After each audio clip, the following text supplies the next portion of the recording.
Saksi melihat sendiri yang si Iter bersama Sergala itu mem-BAP di ruang. Saudara, sambil menyaksikan jalannya sidang Prada Luki, kita masih terhubung dengan ahli hukum pidana Universitas Jenderal Sudirman, Profesor Hipnu Nugroho. Prof. Hipnu masih tersambung bersama kita? Siang, Mas Mario, masih. Oke, ini sambil kita menyaksikan pemeriksaan saksi Letda Infantri Lukman Hakim Oktavianto yang mendapatkan pertanyaan dari majelis hakim.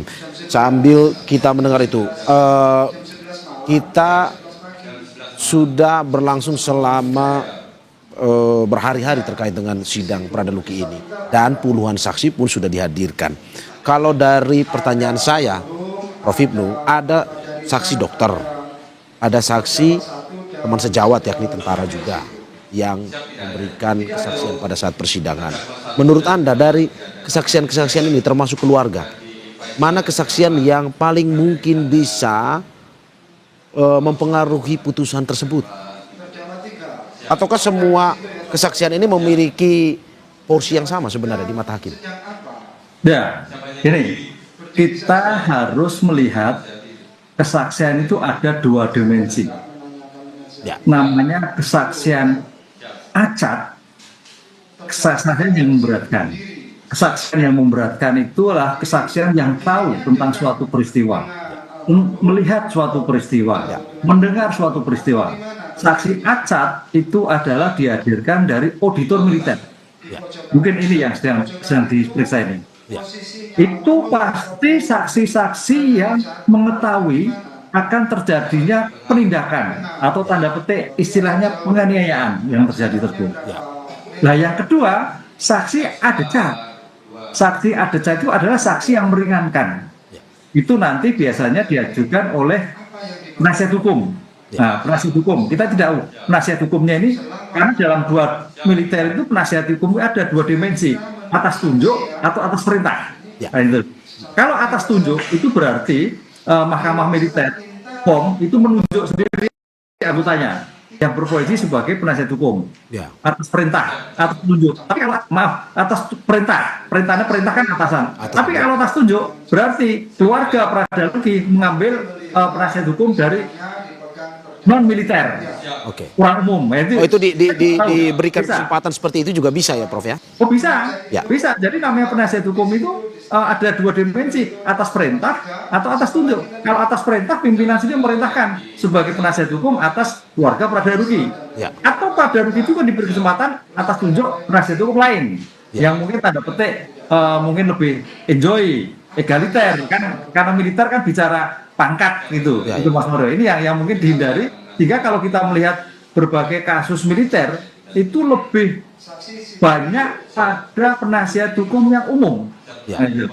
Kalau umum itu tidak ada sekat-sekat kan gitu. Tapi kalau dalam hal militer ada sekat, kaitannya kepangkatan. Ini yang dua dimensi ini ya, walaupun memang tidak tertulis, tapi secara praktek namanya jalur komando dan di luar jalur komando. Nah, kalau lihat seperti itu. Nah, yang menarik di sini, makanya kalau ini kasus-kasus saksi-saksi yang disampaikan oleh auditor, berarti adalah saksi-saksi yang meletakkan bagaimana dia mengetahui atas suatu peristiwa. Jadi meyakinkan tentang surat dakwaan yang dibuat oleh auditor militer. Lah, baru sekarang hakim sekarang itu menerjemahkan apa yang diperiksa tadi. Misalkan tadi kita mendengar contohnya dalam suatu serah terima, apa yang diserah terimakan, berapa jumlah anggotanya, berapa yang tidak hadir kena apa kan? Ini sebagai bentuk pertanggungjawaban. Jadi apakah ditulis dalam suatu pertanggungjawaban atau tidak? Kalau memang pimpin loh, kok tidak dilaporkan, berarti ada sesuatu yang disembunyikan. Gitu Mas Mario. Ini akan melihat sebagai bentuk pertanggungjawaban. Satu, kalau kaitannya dengan dokter ini menarik. Dokter sebagai ahli forensik, yang disebut kedokteran forensik. Kan itu untuk melihat luka-luka yang terjadi. Pertanyaannya kemarin, kalau yang disampaikan keluarga korban yang kita mendengar dari luar sampai adanya limpa sampai dalam, pertanyaan itu apakah dengan benda tumpul atau benda tajam? Itulah yang nanti dilihat keterangan dokter antara bukti formal yang dokter dan bukti material ditemukan, yang itu kadang-kadang tidak pas. Nah, mudah-mudahan kalau kasus ini pas gitu. Tidak pasnya apa? Contoh misalkan hasil forensik visum et repertum luka tersebut misalkan kena benda tajam. Hasil, tapi dalam bukti materialnya tidak ada benda tajam. Lah, mana yang dipakai? Yang dipakai adalah bukti materialnya. Makanya di sini kalau kita lihat nanti kasus Pradaluki itu tentang lukanya, kemudian hasil, kemudian lipat dan sebagainya, berarti keterangan dokter bisa disampaikan. Karena tidak sesuai dengan kondisi apa yang terjadi dalam suatu bukti material terhadap korban yang terjadi. Itulah yang memungkinkan dilakukan ekshumasi kembali kalau memang terjadi. Betulkah itu? Nah ini yang dalam berbagai penelitian kami, mahasiswa kami juga melihatnya loh, keterangan dokter kadang-kadang visum dikesampingkan karena tidak sesuai dengan bukti material yang ditemukan dalam suatu persidangan. Nah mudah-mudahan ini cocok karena keterangan dokter itu sebetulnya untuk memastikan kematiannya, memastikan lukanya, memastikan penyebab luka yang terjadi. Oke, berarti bukti, kalau kita bisa bilang bukti materialnya ini menjadi sesuatu yang prioritas sebenarnya, Prof ya. Dalam arti kalau misalkan kesaksian dokter kemarin itu didukung dengan bukti materialnya, berarti ya mungkin saja bisa mempengaruhi putusan dari hakim ini ya. Ya, betul. Jadi keterangan bukti formal dari dokter forensik harus sesuai dengan bukti material. Ketika keterangan visum yang dibuat tidak sesuai dengan bukti material, maka yang dipakai bukti materialnya. Ya. Itu.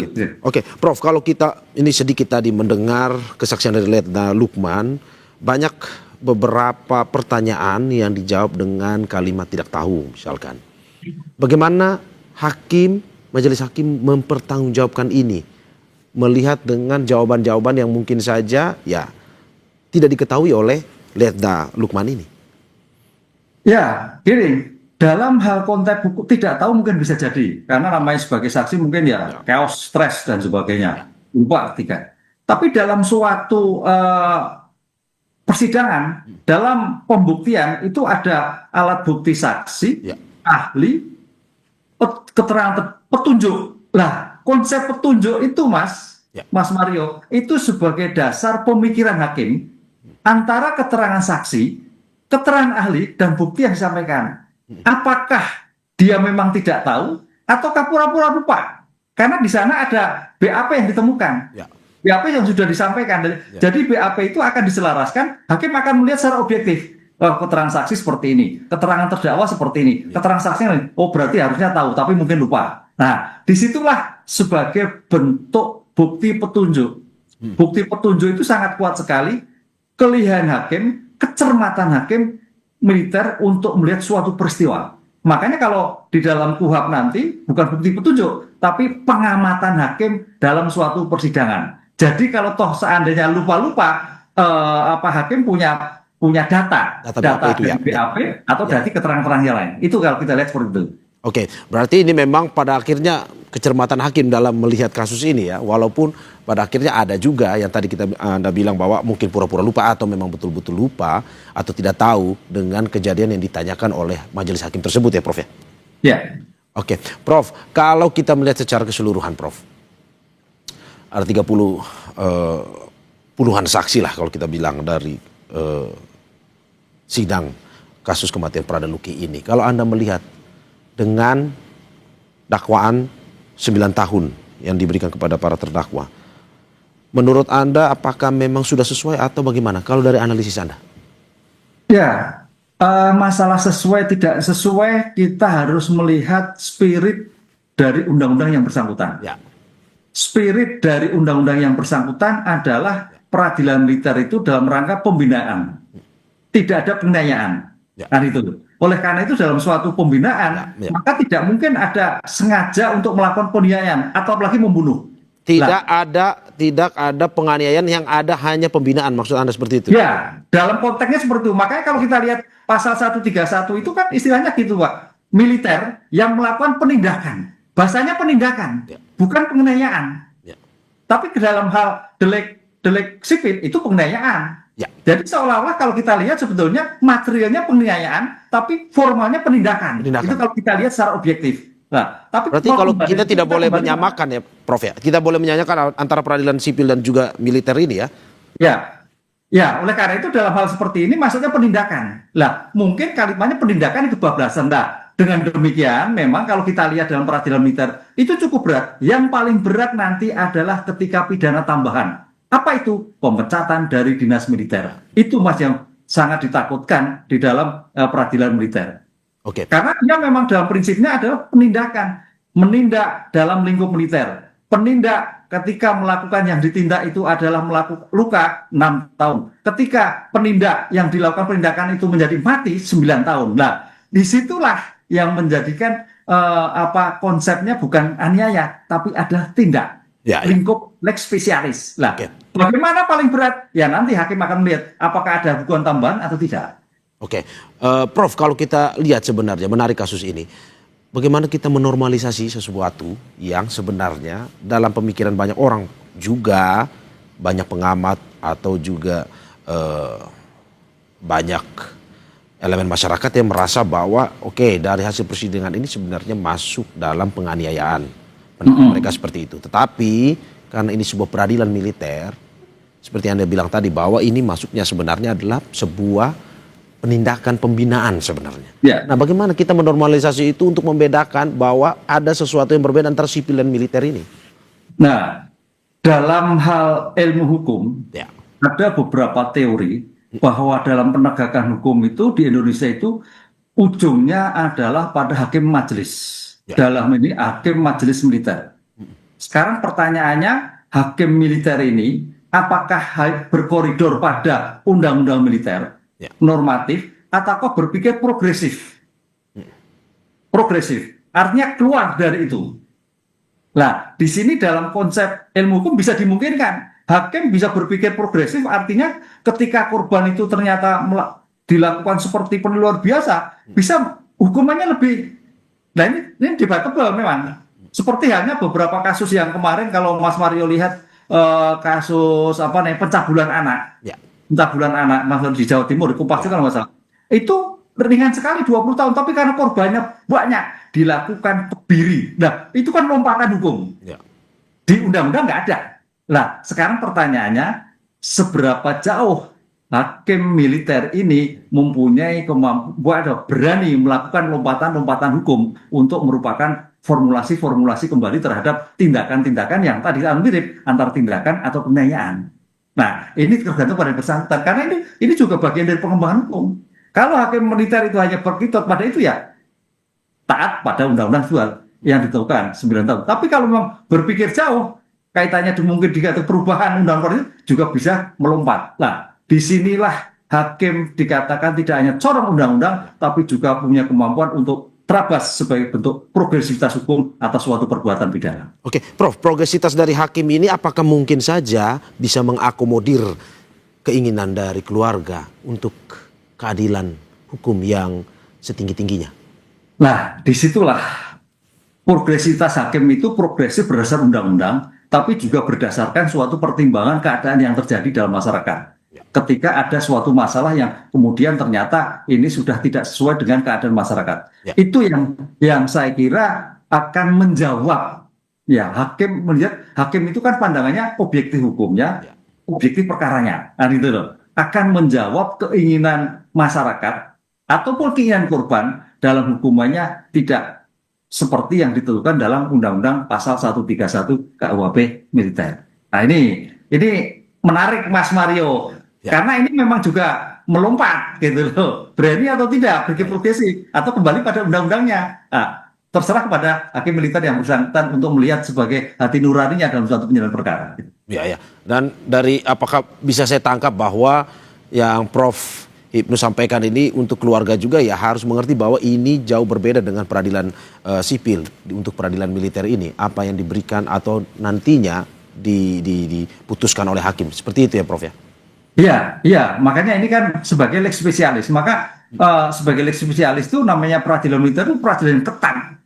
Organisasinya ketat, perbuatan ketat. Sehingga sampai-sampai namanya dalam suatu barak itu ya undang-undangnya menentukan tersendiri kan itu dalam rangka sebagai pembinaan. Nah, pembinaan itu sudah demikian rupa. Tapi pertanyaannya sejauh mana parameter pembinaan? Nah, ini saya kira juga merupakan evaluasi internal mungkin militer. Pembinaan parameternya seperti apa sih yang harus dilakukan? Apakah memang kalau sudah sudah tergeletak bisa masih dilakukan, kan gitu kan.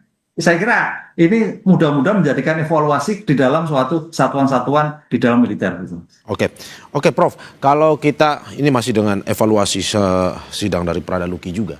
Kalau Anda melihat sampai saat ini ada beberapa memang desakan dari masyarakat juga, ya kita bisa bilang bukan intervensi, tetapi ada hal-hal lain di luar persidangan yang ikut ya meramaikan lah terkait dengan kasus kematian Pradaluki ini. Menurut Anda, perlukah majelis hakim mendengar itu? Selain dari keluarga ya misalnya, pendapat hukum yang lain pun, termasuk juga ya kalau kita bilang ada anggota Dewan Perwakilan yang juga memberikan perhatian ya untuk ini. Apakah perlu sebenarnya? Ya, saya kira perlu juga ya, karena suatu hukum itu suatu berubah ya. Dinamika hukum itu berubah. Dinamika masyarakat itu berubah. Jadi perkembangan-perkembangan yang di luar juga harus direspon karena hukum itu dinamis kan gitu loh. Apalagi sekarang adanya misalkan sahabat peradilan. Sahabat peradilan itu untuk meletakkan bukan intervensi, tapi mempercayakan pengadilan untuk betul-betul objektif, betul-betul mendengar, betul-betul juga melihat aspek-aspek yang di luar. Karena kecintaan pada peradilan. Ini yang sekarang berkembang sahabat-sahabat peradilan itu. Ini jadi bukan intervensi sebagai wacana, tapi kembali lagi nanti memang dalam konsep peradilan militer ini apakah masih tunduk pada undang-undang yang sudah ditentukan, apakah berpikir progresif terhadap pengembangan terhadap korban-korban yang terjadi di kemudian hari ini. Ada dua pilihan yang saya kira semua pada domain hakim, karena hakim itu sebagai terakhir dalam suatu putusan yang akan melihat secara objektif. Mudah-mudahan Mas semuanya didengar dan seperti ini sehingga sebagai bentuk perbaikan ke depannya. Ya, kenapa saya bertanya seperti ini karena banyak yang ya mengikuti juga persidangan ini dan pada saat itu juga merasa heran dengan yang tadi kita bilang bahwa pembinaan tetapi dinilai bahwa kebablasan. Ada beberapa kesaksian yang mungkin yang kita tidak bisa sampaikan secara gamblang di sini yang di luar akal sehat kita dalam konteks pembinaan tersebut. Nah, banyak yang mengatakan bahwa ini sudah di luar pembinaan, ini maksudnya penganiayaan sebenarnya. Tapi apakah memang kita tetap harus dalam koridor hukum militer seperti itu masuk dalam pembinaan atau gimana, Prof? Ya, kita ada perspektif. Ya. Makanya di sini perspektif. Sebagai hakim penemu hukum, hakim pengembang hukum, masukan-masukan masyarakat, masukan-masukan media, itu saya kira sebagai bentuk sangat dicerna.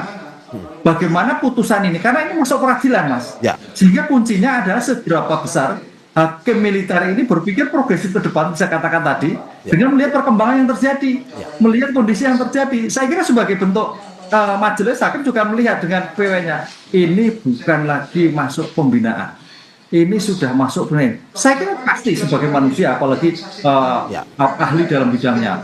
Saya kira pelatih pun juga sepertian. Cuman pertanyaannya, kita masuk pada ranah-ranah yang sudah ius constitutum yang tertulis, atau kita berpikir ke depan sebagai ius pengembangan hukum. Nah, itu suatu pilihan. Makanya sekarang ini mencoba penemuan-penemuan hukum baru, progresif baru, ketika terhadap suatu hukuman sudah tidak sesuai. Apalagi kondisi materialnya tidak sesuai dengan perkembangan apa yang terjadi dalam lingkup norma hukumnya. Jadi jangan sampai kita hanya norma hukumnya itu penindakan, materialnya adalah penganiayaan. Ini yang saya kira perlu diselaraskan. Oke. Saya akan kutip juga salah satu ini Prof, kesaksian yang disampaikan bahwa dari ada beberapa kesaksian sebelum hari ini. Saksi mengatakan atasan korban yang juga terdakwa mengetahui adanya penganiayaan terhadap Pradaluki, namun tidak mencegahnya. Apakah memang kita bisa bilang ini tetap masuk dalam pembinaan atau ada unsur kesengajaan atau kelalaian di sini?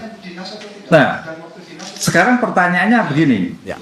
Unsur kesengajaan berarti ada niatan melawan hukum. Unsur subjektif menghendaki mengetahui. Nah, menghendaki mengetahui sebagai bentuk mens rea atas luka, atas yang terjadi. Nah, kalau dalam hal seperti itu masuk kualifikasi sana bahwa tindakan itu melawan hukum sampai meninggal, kan gitu loh. Tapi kembali lagi ini tidak bisa ketemu Mas dalam konsep peradilan militer itu penindak. Nah, penindak itu penindak yang berlebihan menurut bahasa saya. Kalau bahasa hukum, bahasa di luar militer ya itu sebagai kesengajaan untuk melakukan suatu penganiayaan atau pengelalaian. Karena dalam suatu militer itu apa ya, malah saya pikir mohon maaf keliru, nggak ada kelalaian. Karena berprinsip bahwa militer itu di atas segalanya dalam hal kemampuan, kecerdasannya, sehingga apa yang dilakukan itu jelas. Ya, oke. Jelas apa yang terjadi lah. Dengan demikian kembali lagi domain hukum tadi. Saya tidak bisa mengarah ke sana, hanya pandangan hakim nanti mau kemana. Apakah tetap pada aspek norma ataukah bisa beranjak keluar sebagai butuh hukum ke depan. Oke. Prof, sambil kita mengikuti juga sidangnya, tahan sebentar Prof, kita tetap dengan diskusi yang menarik ini, tapi kita saksikan usai jeda berikut.